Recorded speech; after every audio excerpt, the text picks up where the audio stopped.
அந்நிய பாஷை என்ற பெயரில் கிறிஸ்தவர்கள் இன்றைக்கு வேதத்தில் சொல்லப்பட்டுள்ள அந்நிய பாஷையை பேசவில்லை.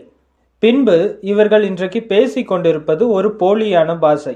இதை வசனத்தின் மூலம் நிரூபித்தாலும் இந்த போலியான பாஷையை பேசக்கூடியவர்கள் நம்ப மாட்டார்கள். அதனால்தான் இவர்களுக்கு புரியும்படி இவர்கள் பேசுவது வேதத்தில் சொல்லப்பட்டுள்ள அந்நிய பாஷையை அல்ல என்பதை நிரூபிக்க ஒரு வீடியோ ஒன்றை காட்டப்போகிறேன். அதற்கு முன்னால் உண்மையான அந்நிய பாஷை எது, வேதத்தில் சொல்லப்பட்டுள்ள அந்நிய பாஷை எது என்பதை தெரிந்து கொள்ள விரும்பினால் ஏற்கனவே நான் ஒரு வீடியோ ஒன்றை வெளியிட்டிருக்கின்றேன். அந்த வீடியோவினுடைய லிங்க் கீழே டிஸ்கிரிப்ஷன் பகுதியில் கொடுக்கிறேன். தயவு செய்து அந்த பதிவை பாருங்கள். அந்த வீடியோவினுடைய தலைப்பு இதுதான் அந்நிய பாஷை. சரி, கிறிஸ்தவர்கள் பேசுவது வேதத்தில் சொல்லப்பட்டுள்ள அந்நிய பாஷையை அல்ல என்பதை உங்களுக்கு சொன்னேன் அல்லவா? அது எப்படி என்பதை இப்போது நாம் பார்ப்போம். முதலாவது, இந்த போலியான பாஷையை பேசக்கூடிய கிறிஸ்தவர்களிடத்தில் 2 கேள்விகளை கேட்க வேண்டும். முதலாவது கேள்வி, அந்நிய பாஷையின் வரத்தை யார் தருவார் என கேட்டால் இவர்கள் என்ன பதில் சொல்வார்கள்? பரிசுத்த ஆவியானவர். பரிசுத்த ஆவியானவர் தான் அந்நிய பாஷையின் வரத்தை தருவார் என சொல்வார்கள் அல்லவா? சரி, இவர்கள் சொன்னது சரியான பதில். பரிசுத்த ஆவியானவர் தான் அந்நிய பாஷையின் வரத்தை தருகிறார். இரண்டாவது கேள்வி, அந்நிய பாஷையின் வரத்தை கொடுக்கின்ற பரிசுத்த ஆவியானவர் எல்லா மனிதர்களுக்கும் தருவாரா என்று கேட்டால் என்ன பதில் சொல்வார்கள்? இல்லை இல்லை, எல்லோருக்கும் இந்த அந்நிய பாஷையின் வரம் கிடைக்காது. இயேசுவை ஏற்றுக்கொண்டு பரிசுத்த ஆவியின் வரத்தை பெற்றவர்களுக்கு மட்டும்தான் அந்நிய பாஷையின் வரம் கிடைக்கும் என்பதாக சொல்வார்கள் அல்லவா? அப்படி இருக்கும்போது எப்படி கிறிஸ்தவர் அல்லாத பரிசுத்த ஆவியை பெறாத ஒரு இந்து சகோதரனால் இவர்கள் பேசக்கூடிய இதே அந்நிய பாஷையை பேச முடிகிறது?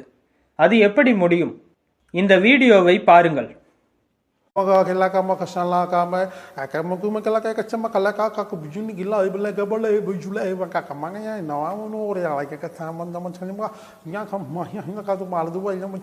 இந்த வீடியோவில் நீங்கள் பார்த்த இந்த நபர் கிறிஸ்தவர் அல்லாதவர், பரிசுத்த ஆவியை பெறாதவர்.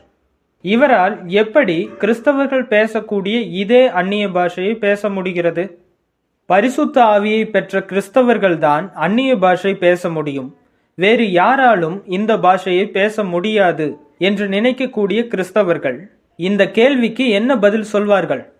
இப்படி இந்த கேள்வியை கேட்டதும் கிறிஸ்தவர்கள் சொல்வது என்னவென்றால், இந்த வீடியோவில் இவர் பேசியது அந்நிய பாஷையே இல்லை, வாய்க்கு வந்ததெல்லாம் உளறுகிறார், இது அந்நிய பாஷை அல்ல என்பார்கள். சிந்தித்து பாருங்கள். இவர்களுடைய பதிலில் வேடிக்கை என்னன்னா, இந்த வீடியோவில் பேசிய அந்த நபர் உளறுகிறாராம், வாயில் வந்ததையெல்லாம் பேசுகிறாராம். ஆனால் இதே கிறிஸ்தவர்கள் ரபரப ஷபரபா என்று பேசும்போது வாயில் வந்ததையெல்லாம் உளரவில்லையாம். பரிசுத்த ஆவி கொடுத்த அந்நிய பாஷையின் வரத்தை இவர்கள் பெற்றவர்களாம். எப்படியெல்லாம் காமெடி பண்றாங்கன்னு பாத்தீங்களா? இவர் மட்டும் அல்ல, இந்து மதத்தை சேர்ந்தவர்கள் மட்டும் அல்ல, கடவுளே இல்லை என சொல்லக்கூடிய நாத்திகர்கள் இருக்கிறார்கள் அல்லவா? அவர்களாலும் இப்படிப்பட்ட இந்த பாஷையை பேச முடியும்.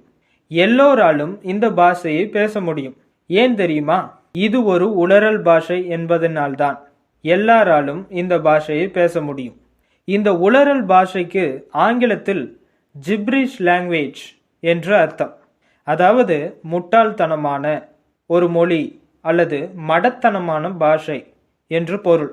நான் காட்டின அந்த வீடியோவில் அதாவது ஜிப்ரிஷ் லாங்குவேஜ் என்றால் என்ன என்பதை குறித்துதான் அந்த சகோதரர் விளக்கி சொல்லியிருந்தார். அதில் இந்த ஜிப்ரிஷ் மொழியை எப்படி பேசுவது என்பதற்காக ஒரு உதாரணம் காட்டினார். அதைத்தான் இப்போது நீங்கள் பார்த்தீர்கள்.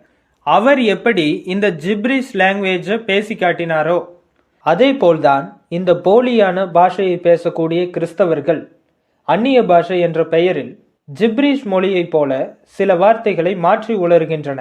அது எப்படி என்றால், ரபரப ஷபரபா ஓ ரீ ஷரபா ஷண்டலபா ஹண்டலபா ஹஷா துரையா கரபா ஓ ரீ கரபா ரபரபா ஓ ஷபரபரபரபா இந்த மாதிரி பேசுகிறார்கள். இது மட்டுமல்ல, இப்படி அடுக்கிக் கொண்டே போகலாம். அந்த அளவு இன்றைக்கு கிறிஸ்தவர்கள் வாய்க்கு வந்ததையெல்லாம் உளறிவிட்டு இந்த அந்நிய பாஷையின் வரத்தை தேவன் எங்களுக்கு கொடுத்தார் என பெருமை பாராட்டிக் கொள்கின்றனர். இதுலயும் என்ன வேடிக்கைனா, இந்த பாஷையை பேசாதவர்கள் பரிசுத்த ஆவியின் வரத்தை பெறாதவர்களாம். எப்படியெல்லாம் ரீல் விட முடியுமோ இந்த போலியான பாஷையை பேசக்கூடிய கிறிஸ்தவர்கள் ரீல் விடுகிறார்கள். சரி, கிறிஸ்தவர்களாகிய நாம் ஒன்றை மட்டும் தெளிவாக புரிந்து கொள்ள வேண்டும். அந்நிய பாஷை என்பது ஜிப்ரிஷ் லாங்குவேஜ் கிடையாது. அது ஒரு முட்டாள்தனமான மொழி கிடையாது. வேதத்தில் சொல்லப்பட்டுள்ள அந்நிய பாஷை அர்த்தம் நிறைந்த ஒரு பாஷை. அதுவும் மனிதர்களால் புரிந்து கொள்ளக்கூடிய ஒரு பாஷை. கடைசியாக ஒன்றை மட்டும் சொல்லுகிறேன். பரிசுத்த ஆவியானவர் என்கிற ஞானத்தின் ஆவியானவர் உங்களை ஞானமாக பேச வைப்பவரே தவிர முட்டாள்தனமாக உளர வைப்பவர் அல்ல. இதை நீங்கள் புரிந்து கொண்டால் சரி.